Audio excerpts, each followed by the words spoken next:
je disais que Dieu peut agir de telle sorte, de telle manière dans notre vie, non pas pour nous faire du mal, non pas pour nous priver de quelque chose, mais pour justement construire quelque chose, justement bâtir quelque chose, justement nous conduire dans son appel, dans notre appel. Dieu va utiliser tout pour pouvoir vous mettre dans une atmosphère bien, dans des circonstances bien, agréables. Alors, des fois, nous désirons des choses qui ne sont pas forcément bonnes pour nous, qui ne sont pas forcément utiles pour notre marche dans la foi, notre marche avec lui. Alors, qu'est-ce que Dieu va faire? Dieu qui pourvoit à toutes choses, qui pourvoit dans nos vies, qu'est-ce qu'il va faire? C'est lui qui va choisir, parce que c'est lui qui sait ce dont tu as besoin. C'est lui qui sait ce qui est utile et agréable pour toi. Donc, c'est lui qui va choisir ce qu'il doit te donner et ce qu'il ne doit pas te donner. C'est pour ça que parfois, nous allons nous rendre compte qu'il y a des portes qui nous sont fermées, il y a des portes que nous n'arrivons pas à ouvrir. Et pourtant, c'est des portes que nous voulons voir ouvrir, nous voulons voir s'ouvrir, nous voulons voir ouvertes dans nos vies, parce que nous pensons que c'est des choses qui peuvent nous apporter quelque chose de bien. Mais Dieu qui connaît toutes choses et dans son immense bonté, dans sa bienveillance, va nous faire savoir en fermant ses portes que ce n'est pas bon pour nous, ce n'est pas utile pour nous. Et on peut penser même que, mais pourquoi Dieu ne veut pas me donner ce que je désire? Et pourtant, c'est ce que moi je veux. Oui, ce que tu veux n'est pas forcément bon pour toi. Ce que tu veux n'est pas forcément agréable pour ta vie ou pour ta maison. C'est Dieu qui sait ce qui est bon pour toi et ce qui ne l'est pas. C'est Dieu qui sait ce qui est agréable, ce qui est utile pour ta famille et qui ne l'est pas. Alors, le choix de Dieu est toujours meilleur. Donc, c'est pour ça que Dieu va fermer ses portes, non pas parce qu'il veut te priver de quelque chose que tu aimes ou que tu désires, mais il va pour t'empêcher parfois des pièges invisibles du diable. Parce que le diable ne viendra pas te dire, pasteur, si tu mets le pied ici, voilà ce qui va t'arriver. Non, puisqu'il est là pour te faire tomber, il est là pour te faire du mal. Donc ce n'est plus à lui de venir te prévenir. Donc celui qui est là pour te prévenir, celui qui est là pour te protéger de tous ces dangers, c'est Dieu. Et c'est pour ça que Dieu va fermer ses portes, parce que Dieu, connaissant la pensée du diable, il sait qu'il va te poser des pièges, il va faire des complots dans l'invisible, que toi tu ne peux pas percevoir tout de suite. Qu'est-ce que Dieu va faire?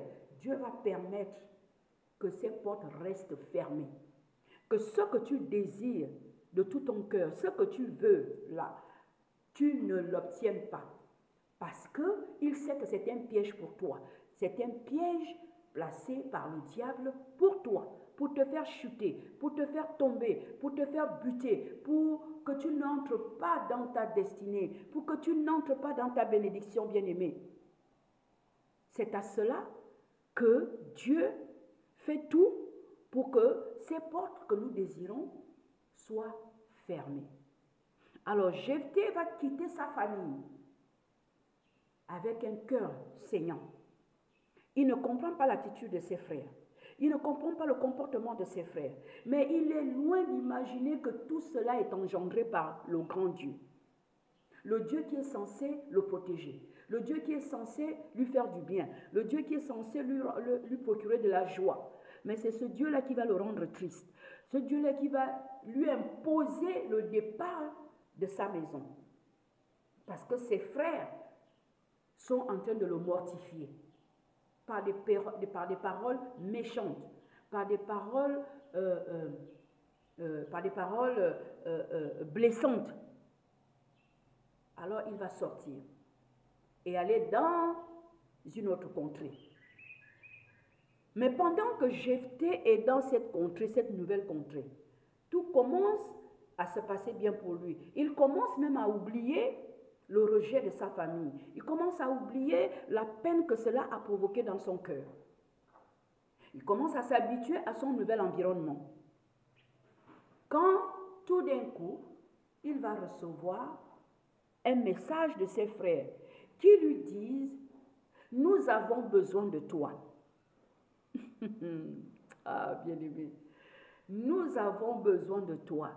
Parce que depuis que tu es parti, nous sommes face à une guerre. Nous sommes face à une oppression. Nous sommes face à des attaques ici et nous ne sommes pas à mesure de répondre à nos adversaires parce qu'ils sont plus forts que nous. Si tu ne viens pas, nous serons tous tués. Waouh!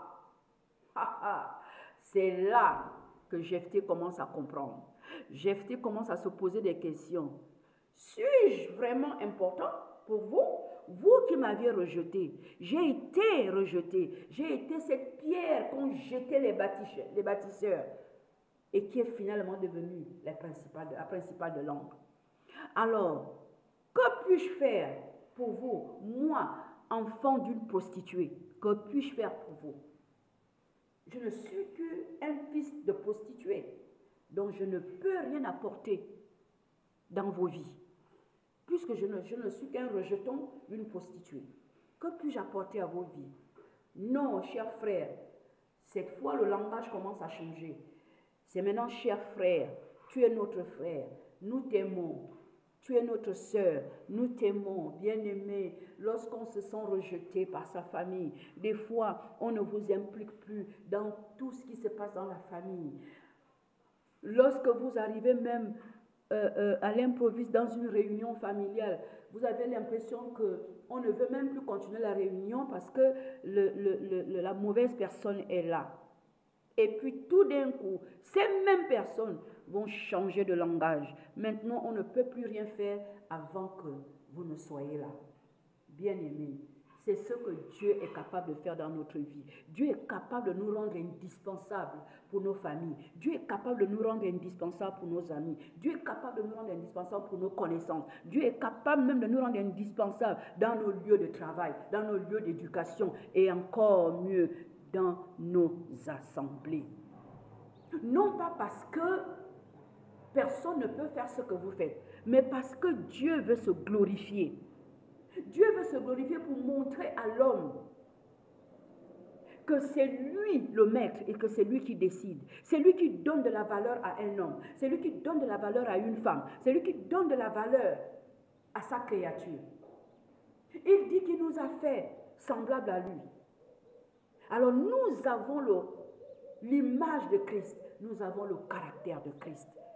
C'est ce qui fait que lorsque Dieu veut se glorifier, les mêmes bouches qui t'ont méprisé, qui t'ont calomnié, le matin, ce sont ces mêmes bouches, le soir, à la tombée de la nuit, vont glorifier, vont vous élever, vont vous applaudir, vont vous acclamer, vont vous plébisciter. Ils vont vous donner de la valeur. C'est ce que Dieu est capable de faire dans nos vies. À tout de suite.